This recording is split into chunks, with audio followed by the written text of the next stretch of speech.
मैं समझता हूँ कि बहैसियत सिंधी कौम के और सिंध की कौमी तहरीक के एक सियासी तर्जुमान की हैसियत में एक चीज़ जो वाज़ेह है मेरी कौम के सामने भी और जो मज़लूम कौमें हैं उनके सामने भी और पूरे जो हमारे खित्ते के लोग हैं उनके सामने भी, कि सिंध की कौमी तहरीक, हम बहैसियत सिंधी कौम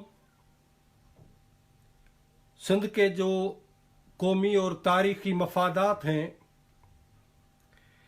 उसकी तर्जुमानी करते हुए हम ये वाज़े करते हैं, मैं ये क्लियर करता चलूँ कि हम पाकिस्तानी रियासत, उसके आइन और कानून को नहीं मानते, क्योंकि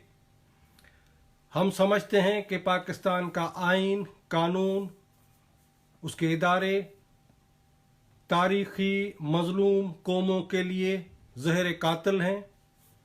हमारे ग़ुलामी का सबब हैं।